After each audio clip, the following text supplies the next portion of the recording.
स्वरा भास्कर, शबाना आजमी, अतुल कुलकर्णी, नसरुद्दीन शाह, प्रकाश राज, કેટલાય લેખકો, ઇન્ફ્લુએન્સર, હાસ્યકાર આપણા બહુ જાણીતા સુરેન્દ્ર શર્મા, આ બધાએ જંતર મંતર ઉપર ચાલતા વિદ્યાર્થી આંદોલન વિશે વાત કરી છે, ત્યાં ગયા છે, ત્યાં શરીક પણ થયા છે. શું કામ થયા હશે તમે વિચાર કરો.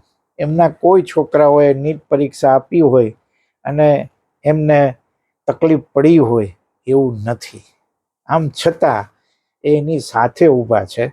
એના કારણો હોઈ શકે છે. અતુલ કુલકર્ણીએ 20મીએ જે બન્યું અને પછી એક કવિતા એમણે પઠન કરી કે આજે રાત્રે પોલીસને ઘરે જઈ અને ઊંઘ આવી હશે ખરી, અથવા તો એમ કે આપણા રાજકારણીઓને સોરવતું હશે ખરું. બહુ સરસ દર્દનાક હતી. નસરુદ્દીન શાહ બંને પુત્રો સાથે 20મી માર્ચમાં એક ખૂણે થાંભલાના પાસે ઊભા છે. કોઈ શોર બકોર નથી કરતા, મીડિયાની હાજરીની નોંધ નથી લેતું, પણ એનો કન્સર્ન છે. અને બીજા દિવસે એ જે નાનકડી ક્લિપ કરે છે ત્યારે એની આંખમાં ભીનાશ છે અને આક્રોશ છે.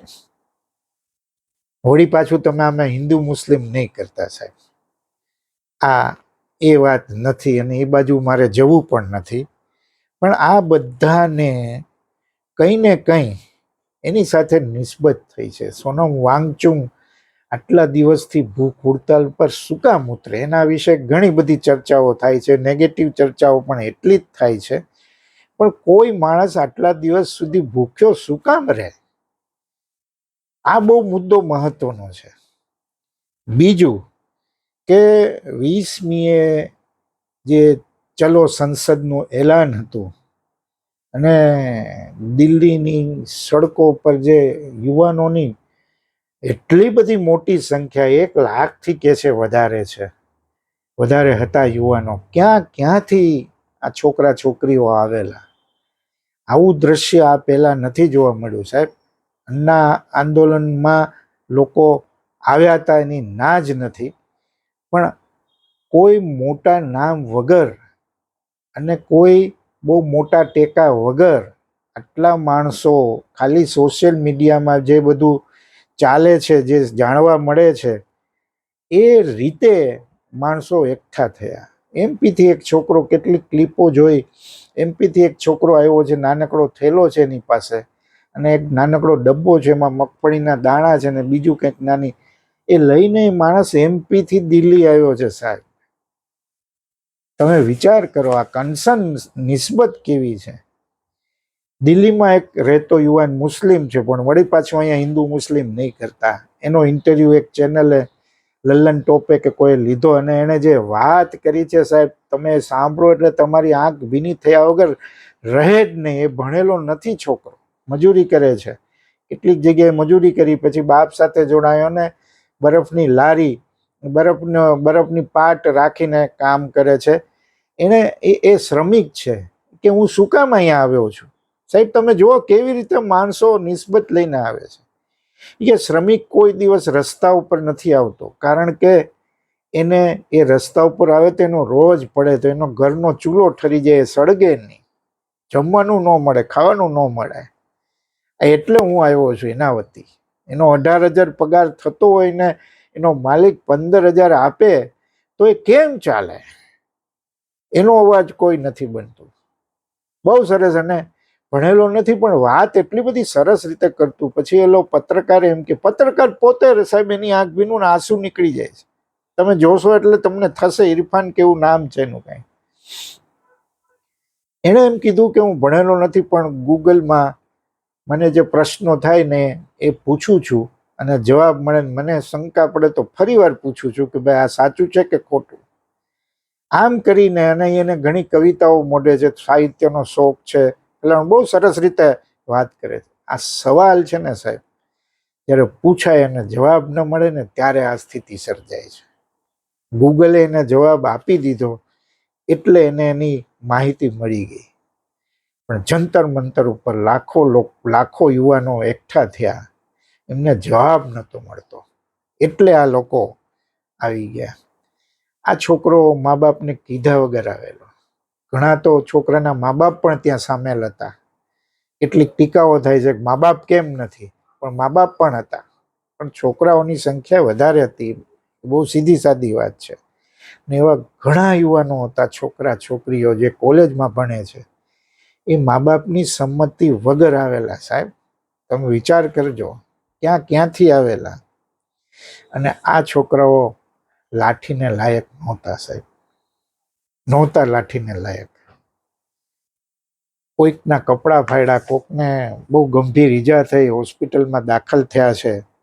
એ છોકરા છોકરીઓ રડીને એની વાત કરે છે. કેટલાક તો એવા હતા કે જે વોટ દેવાને હજી એની ઉંમર નહોતી થઈ, પણ એને કીધું કે હું વોટ જ્યારે દેવાનું હું મારી લાયક થશે હું નહીં આપું વોટ, કોઈને વોટ નહીં આપું. આ જે આક્રોશ છે એને ઓળખવાની સાહેબ જરૂર છે. અને 1 લાખ લોકો એકઠા કરવા એ આસાન વાત નથી સાહેબ. પ્રધાનમંત્રી મોદી હોય, બીજા હોય, ત્રીજા હોય નેતા, કોઈ પણ પક્ષના નેતા, સર્વોચ્ચ નેતાઓની સભામાં કરોડોના ખર્ચ પછી પણ આટલા લોકો આવતા નથી. આ સમજવાની જરૂર છે કે શું કામ આટલા લોકો આવે છે. આ બહુ મહત્વની વાત છે. અને 1 લાખ લોકો આવશે એવી કોઈની ધારણા નથી. કેન્દ્ર સરકારની પણ નહોતી, દિલ્હી પોલીસની પણ નહોતી. અને અંધારામાં રહી ગયા. અને એના કારણે કેટલીક સમસ્યાઓ થઈ. પથ્થરમારો થયો છે, પોલીસને CRPના જવાનો પણ ઘાયલ થયા છે. એ વાત પણ સાચી. એ પણ ન થવું જોઈએ. એ બહુ સાચી વાત છે. પણ કેટલાક પોતાના બેઝ વગર, નંબર વગર પણ નોકરી ઉપર હતા. તો એ કોણ હતા? એનો જવાબ તો કોઈ આપવો પડે સાહેબ. ન ચાલે. અને આ સંખ્યા છે ને બહુ કહી જાય છે. ખાલી નિરાશા, હતાશા છે એવું નથી, પણ એમાંથી જન્મેલો આક્રોશ છે. સાહેબ, નીટની પરીક્ષા માટે કેટલી મહેનત છોકરાઓ કરે છે, અને એમાંથી પાસ થાય ત્યારે ડોક્ટર બનવા તરફ જાય છે, અને એનું પેપર લીક થાય. સાહેબ, એની ઉપર શું વીતે તમે કલ્પના કરો. 22-25 છોકરા આત્મહત્યા કરી જાય છે. એનો શું વાંક? ફરીવાર તૈયારી કરવી પડે, ફરીવાર પરીક્ષાઓ દેવી પડે, ત્યારે એની માનસિક હાલત કેવી હોય? કેટલા પૈસા ખર્ચા હોય આ નીટની પરીક્ષાઓ માટે. પણ આ દેશમાં પેપર ફૂટવું હવે સામાન્ય ઘટના બની ગઈ. છેલ્લા 10 વર્ષમાં 150થી વધારે પેપર ફૂટ્યા છે, વારંવાર ફૂટે છે. એનું શું કરવું સાહેબ? એનો કોણ જવાબ દે? રાજ્યોમાં પણ ફૂટ્યા છે, એવું નથી કે રાજ્યોમાં નથી ફૂટ્યા, પણ તમે જુઓ કે ક્યાંથી લોકોનો સપોર્ટ મળ્યો. 20મીએ ચલો સંસદનું જે આંદોલન હતું, ત્યારે ભારતભરમાંથી, કોઈક હૈદરાબાદ, કોઈક ચેન્નઈ, કોઈક MP, એવા શહેરોમાંથી સ્વિગીના ઓર્ડર થયા છે. અને સરનામું શું આપ્યું છે? તો કે જંતર મંતર ઉપર યુવાનો ભેગા થયા છે, ત્યાં આ ખાવાનું આપી દેજો, ત્યાં પાણી આપી દીધો, ત્યાં બીજું આપી દેજો. તો એ ખાવાની ચીજો આવી રીતે સ્વિગીના હજારો ઓર્ડર થયા છે. કેટલી NGO ત્યાં બિરયાની આપે છે, પાણી આપે છે, આ બધું કરે છે. એક ચા વાળો છે ત્યાં, જે ચા મફત પીવડાવે છે, તેની ઉપર તવાઈ ઉતરી કે ભાઈ તને કોણ પૈસા આપે છે? એટલે ઓલો કે ભાઈ હું 10 વર્ષથી અહીંયા ચાનો ધંધો કરું છું, અને મને 200-400 કપ દેવા પડે તો મને કાંઈ વાંધો નથી. તમારે મારા બેંક ખાતા જોઈ લ્યો, મને કોઈ પૈસા નથી આપતા, પણ હું આ છોકરાઓને ચા પીવડાવું છું. આવા એક નથી સાહેબ, આવા ઘણા લોકો છે કે જે મદદ કરવા આવી જાય છે. એટલે, અને આવું ક્યારેય બન્યું નથી સાહેબ આ દેશમાં, નજીકના ઇતિહાસમાં, કે આ રીતે કોઈ મદદ થતી હોય યુવાનોને, વિદ્યાર્થીઓને. અને મુદ્દો એ પણ છે કે તમે જો 20મીએ મંત્રણા માટે બોલાવ્યા છોકરાઓને, તો તમે અગાઉ પણ બોલાવી શકતા હતા. તમને એમ હતું શરૂઆતમાં કે અહીં તો કોઈ આવતું જ નથી, 1000-2000 લોકો આવે છે, પણ 1 લાખની સંખ્યા થઈ એટલે તમને ધ્રાસકો પડ્યો કે હવે કંઈક કરવું પડશે. અને તમે 2 જણાને બોલાવો છો. આવું જે, અને તમે વિચાર કરો સાહેબ, પીએમ નરેન્દ્ર મોદી બહુ સારા શાસક છે, સારા વિઝનરી છે, અને એમના કાર્યકાળમાં ઘણું બધું થયું છે, એ સ્વીકાર્ય. પણ આવડી મોટી ઘટનામાં અને આ આંદોલન માટે એક શબ્દ ન ઉચ્ચારે અને સંસદ શરૂ થવાના સમયે ક્યાં બોલે છે? એનડીએની સંસદીય સમિતિની બેઠકમાં એમ કે છે કે આ તો ઘોર પાપ છે, સજા મળવી જોઈએ, અમે બધાને પકડા છે, કેન્દ્ર અને રાજ્ય સહકારથી આ કામ કરવું પડશે, નહીં ચાલે, ફરીવાર આવી ઘટના ન બનવી જોઈએ. સાહેબ, આ સંસદ શરૂ થવાના સમયે તમે પ્રેસ કોન્ફરન્સ કરો છો, પત્રકારોને બોલાવો છો, સંબોધન કરો છો, યુવાનોની વાત કરો છો, પણ એમાં નીટના પેપર લીકની વાત નથી કરતા. શા માટે? મનમોહન સિંહ માટે બહુ મનમોહન સિંહ એમ કહેવાતું, તો તમે પણ મૌન રહ્યા છો. કેમ ન બોલ્યા? આ સવાલ તો છે ને. રાહુલ, પ્રિયંકા ગાંધી, ખડગે, વેણુગોપાલ, અખિલેશ, એ બધા એકાએક પીએમ આવાસની સામે ધરણા ઉપર ઉતરે છે ને પછી બે મિનિસ્ટરે વાત કરવા આવવું પડે છે. આ તમે પહેલા પણ કરી શકી, એમાં પણ અંધારામાં રહી ગયા. ખડગેના ઘરે બધા ભેગા થાય છે એમના જન્મદિવસ નિમિત્તે, ને પછી ધરણા ઉપર આ લોકો એકાએક બેસી જાય છે. દિલ્હી પોલીસ અંધારામાં રહે છે. ઘણા લોકો એવી ટીકા કરે છે કે આ પોલિટિસાઇઝ કરી દીધું આંદોલનને. ધર્મેન્દ્ર પ્રધાન પણ એવું બોલે છે. પણ તમે વિચાર કરો, આ 20 તારીખની આખા દિવસની છેક રાત સુધીની જે ઘટનાઓ બની છે, એ પછી આ ધર્મેન્દ્ર પ્રધાન શાંતિથી અતુલ કલકર્ણીની કવિતામાં જે વાત છે, શાંતિથી ઊંઘી શક્યા હશે ખરા? પણ એનું નિવેદન આવે છે કે આ પોલિટિસાઇઝ રાહુલ ગાંધી કરે છે. આ વાત સાચી છે, સાવ ખોટી છે એવું કહેવાને કોઈ કારણ નથી. કારણ કે જંતર મંતર ઉપર સોનમ વાંગચુકને મળવા ઘણા બધા રાજકીય પક્ષના લોકો આવ્યા. પણ એવું તો અણા આંદોલન વખતે પણ થયું હતું, જે ભ્રષ્ટાચાર વિરુદ્ધ હતું. ત્યારે ભાજપના નેતાઓ મંચ ઉપર જોવા મળેલા, બીજા વિપક્ષી નેતાઓ પણ મળેલા. ત્યારે પોલિટિસાઇઝ નહોતું થયું સાહેબ. આ બેની સરખામણીનો પ્રશ્ન નથી, પણ આવા આંદોલનમાં આવું બનતું હોય છે. ન બને તો સારું, આપણે ઈચ્છીએ. પણ હું પ્રશાંત ભૂષણે તો બહુ, જે આ આંદોલનમાં સામેલ હતા, એમણે બહુ સ્પષ્ટ કહેલું કે બીજેપી આરએસએસ અમને મદદ કરેલી પડદા પાછળ, માણસો એકત્ર કરવામાં પણ. તો તમે રાજકારણ નહોતું કર્યું, ભાજપે એવા. અને એના એ વાત જવા દો, બાજુએ મૂકો. કોંગ્રેસનું શાસન હોત અને નીટનું પેપર લીક થયું હોત ને આટલા બધા પેપરો લીક થયા હોત, તો ભાજપ શું કરત સાહેબ? આખા ભારતમાં આંદોલન છેડત. આ તો વિપક્ષની તાકાત નથી, કોંગ્રેસ નબળી પડી ગઈ છે. બીજા જે પક્ષો પ્રાદેશિક છે એના રાજ્ય પૂરતા મર્યાદિત છે, એટલે તમે એવું આંદોલન નથી કરી શકતા. જો ભાજપ હોત અત્યારે, તો આખા દેશમાં આંદોલન થયું હોત સાહેબ, અને એમાં હિંસા પણ થઈ હોત.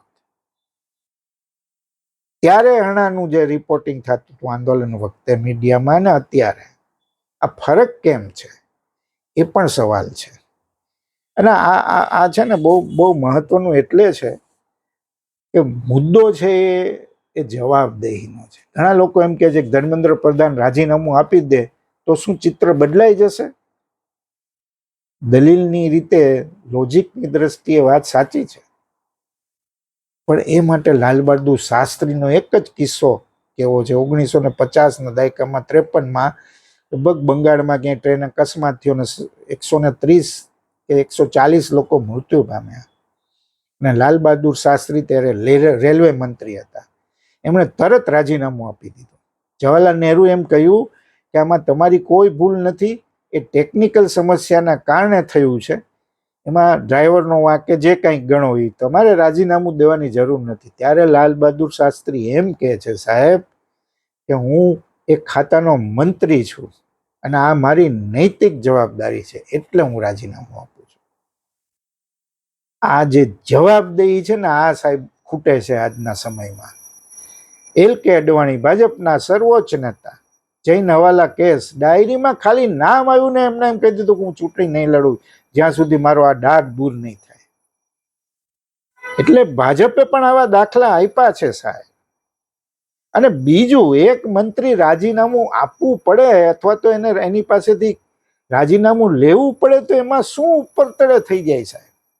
મંત્રીમંડળોમાં બદલાવ થતા હોય છે, નવા ચહેરા ઉમેરાય છે, કેટલાકને પડતા મુકાય છે, કેટલાકના ખાતા બદલાય છે. તો ત્યારે એ થઈ શકે તો અત્યારે કેમ ન થઈ શકે? આટલો બધો સત્તાનો અહંકાર શા માટે? મુદ્દો તો મારો આ છે સાહેબ, જવાબદેહીનો.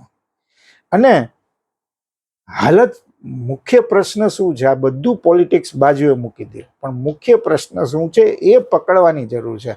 આજુબાજુની વાત પડતી મૂકો. શું છે કે નીટ પેપર લીક, વારંવાર પેપર કેમ લીક થાય છે, આ મુદ્દો છે.